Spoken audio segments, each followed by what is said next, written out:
شداد بڑی شان و شوکت کا بادشاہ تھا۔ اس نے اپنے وقت میں تمام بادشاہوں کو اپنے جھنڈے کے نیچے جمع کر کے سب کو اپنا مطیع اور فرما بردار بنا لیا تھا۔ اس نے پیغمبروں کی زبان سے جنت کا ذکر سن کر اس سرکش دنیا میں ایک جنت بنانی چاہی اور اس ارادے سے ایک بہت بڑا شہر بنایا جس کے محل سونے چاندی کی اینٹوں سے تعمیر کیے گئے اور زبرجد اور یاقوت کے ستون ان کی عمارتوں میں نصب کیے گئے اور ایسے ہی فرش مکانوں میں بنائے گئے۔ سنگریزوں کی جگہ آبدار موتی بچھائے گئے۔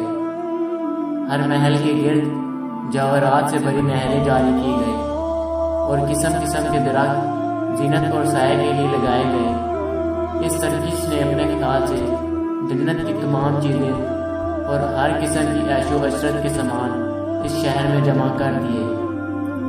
جب یہ شہر مکمل ہوا تو شداد بادشاہ اپنے اہل سلطنت کے ساتھ اس کی طرف روانہ ہوا۔ جب ایک منزل کا فاصلہ باقی رہ گیا تو آسمان سے ایک ہولناک آواز آئی جسے اللہ تعالیٰ نے شداد اور اس کے تمام ساتھیوں کو ہلاک کر دیا اور وہ اپنی بنائی ہوئی جنت کو دیکھ بھی نہ سکا۔ حضرت امیر معاویہ رضی اللہ عنہ کے دور حکومت میں حضرت عبداللہ بن قلابہ اپنے گمشدہ اونٹ کو تلاش کرتے ہوئے سرائے عدن سے گزر کے جب اس شہر میں پہنچے تو اس کی تمام زینتوں اور آرائشوں کو دیکھا، مگر وہاں کوئی رہنے بسنے والے انسان نہیں ملا، تو یہ وہاں سے تھوڑے سے جواہرات لے کر چلے آئے۔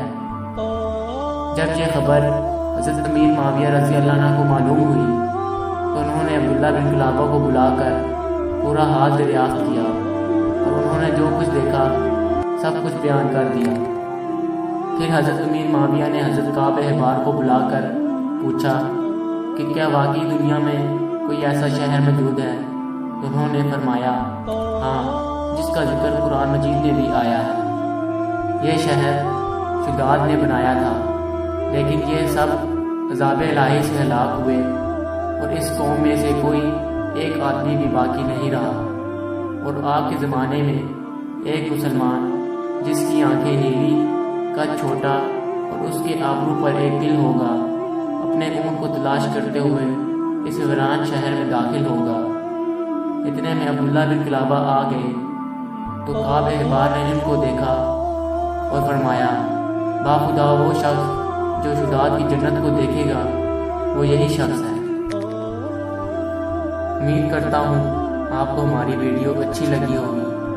ہماری ویڈیو کو لائک اور سبسکرائب کریں۔ شکریہ۔